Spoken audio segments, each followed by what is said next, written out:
খুব একটা আশা রাখছিলাম না। তার অনেকগুলো কারণ আছে, তার মধ্যে একটা কারণ হচ্ছে ইসরায়েল কোথায়, আসল পার্টি তো মিসিং এখান থেকে। আরব দেশগুলো কোথায়, তারাও নেই।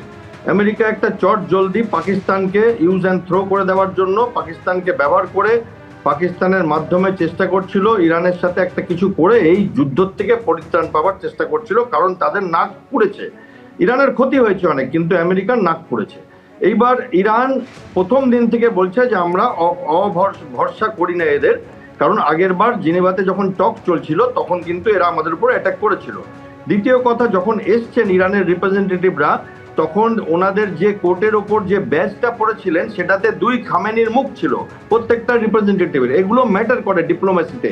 এবং আমেরিকাও বলেছিল আমাদের যুদ্ধ জাহাজগুলো রেডি আছে, ঘুরিয়ে দেবে। ইরানও বলেছিল আমরাও ট্রিগারে হাত দিয়ে এসছি, আধ ঘন্টার মধ্যে আমেরিকার যুদ্ধ জাহাজ উড়িয়ে দিতে পারবো। এবার আপনি যেটা বললেন রেড লাইন, পরমাণুটা একটা রেড লাইন ছিল, হরমুজ একটা বড় রেড লাইন ছিল, এবং লেবানন ইসরায়েলের পক্ষ থেকে একটা বড় রেড লাইন ছিল। এবং এই লেবাননের পিছনে অনেক জল ঘোলা হয়ে গেছে। আজকে ইউএসএ তে লেবাননের প্রাইম মিনিস্টারের যাওয়ার কথা ছিল, তিনি ভিজিট ক্যান্সেল করে দিয়েছেন। এবার লেবানন বলতে আমরা যেটা বুঝি রাজ্য, সেটা তো না, হেজবুল্লাহদের একটা অধিকার করা জায়গা। ইসরায়েল বলছে এদের শেষ না করে আমরা থামবো না। তারা এই সিজ ফায়ারে লেবাননের কথা মানেনি, সেটা জেডি ভ্যান্স নিজেও বলেছিলেন যে লেবানন নেই। কিন্তু পাকিস্তান বোধহয় ইরানকে বুঝিয়েছিল যে লেবাননের ব্যাপারটাও আছে। সেই কারণে পাকিস্তান গত 72 ঘন্টা ধরে পাকিস্তান এমন মনে হচ্ছে যেন সবাই একটা করে নোবেল পিস প্রাইজ পেয়ে গেছে। বেসিক্যালি তাদের কাজ ছিল এদের চা খাওয়ানো, এদের বসতে দেওয়া, এসি তৈরি করা। এবং এখন আপনিই দেখালেন আমেরিকার ভাইস প্রেসিডেন্ট ফেরত যাচ্ছেন বলছেন।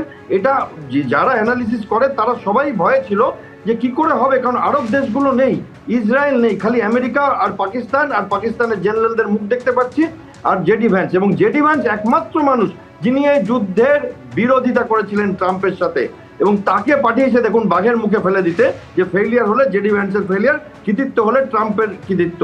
এবং ফ্রান্স, অস্ট্রেলিয়া, এরা লেবাননের বিরুদ্ধে, মানে লেবাননের সপক্ষে কথা বলেছে যে লেবাননের ওপরে এই অ্যাটাক বন্ধ করো।